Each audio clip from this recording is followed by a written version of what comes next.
After spending 5 long years confined indoors at her Aunt Diet's home, a young orphan named Heidi is now on her way to the Swiss Alps.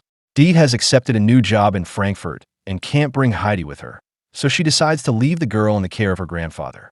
She brushes off the neighbors' warnings, ignoring all the gossip about him being cold, reclusive, or even dangerous.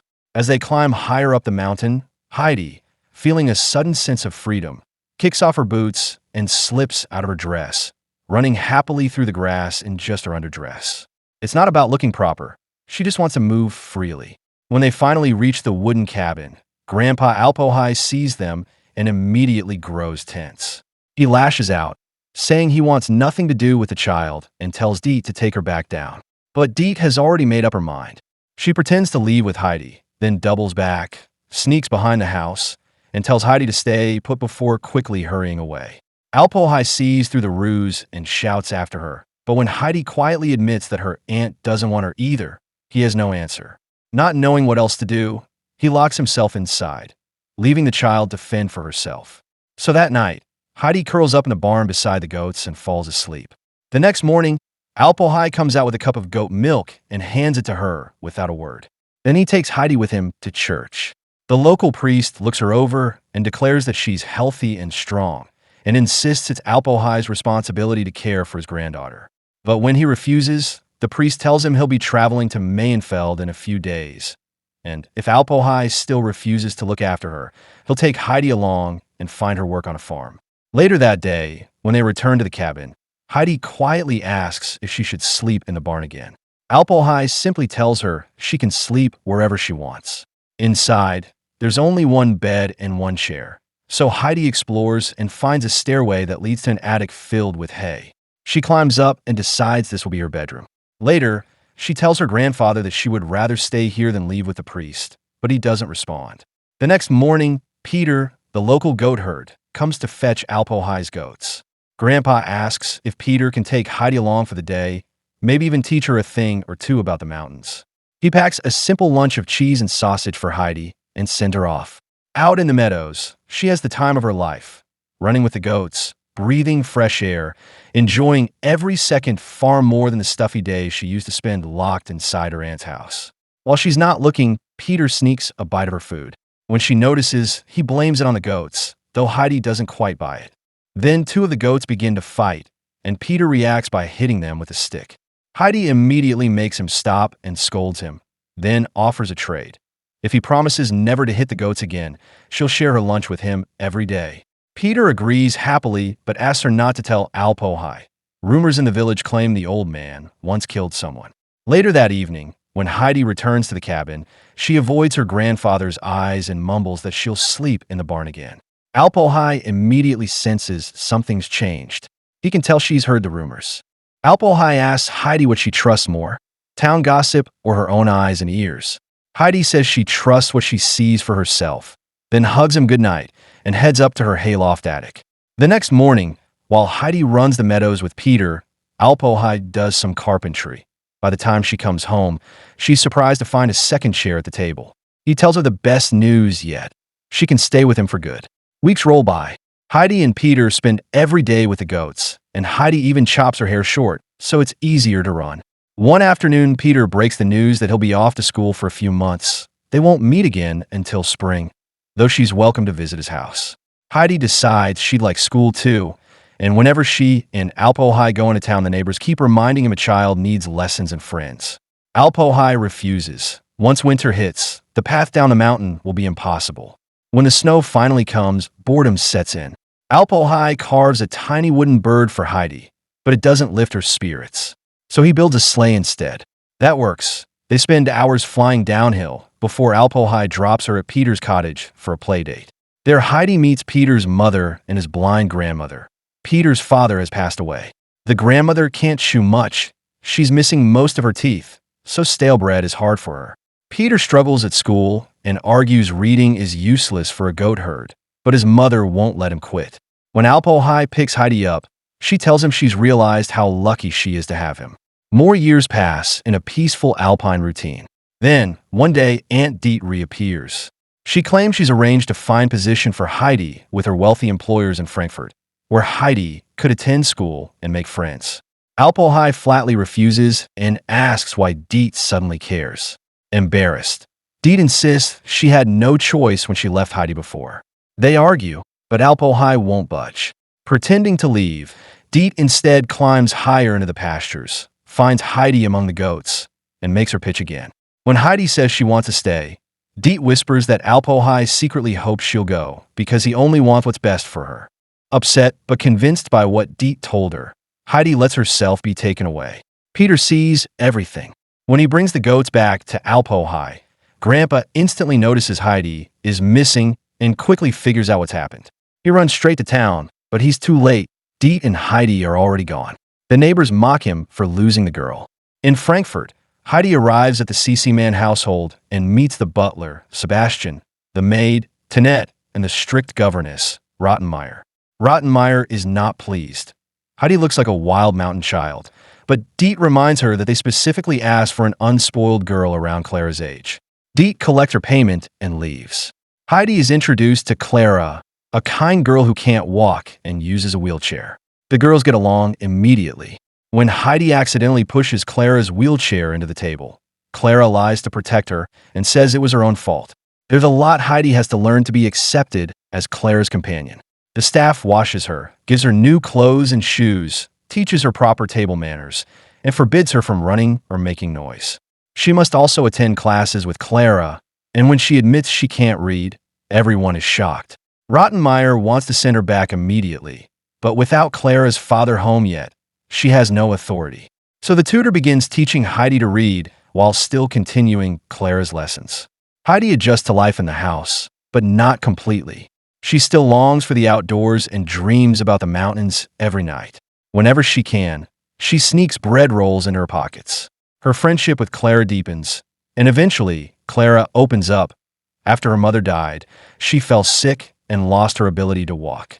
Her father is always away, and before Heidi came, she felt completely alone.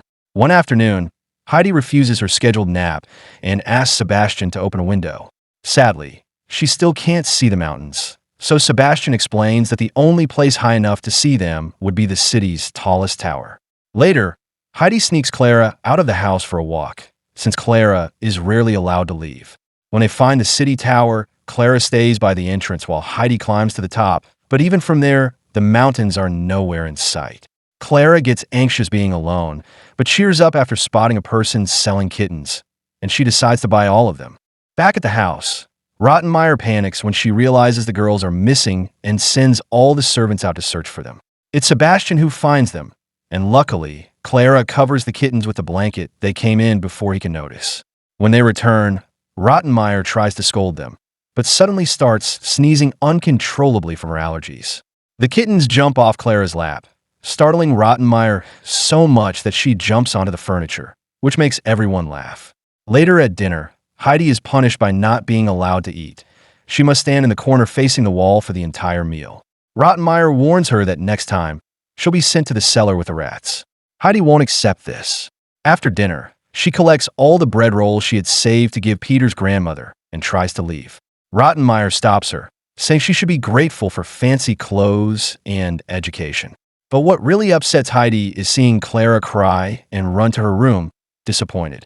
Since then, Heidi's dreams grow worse, and Clara stops leaving her room.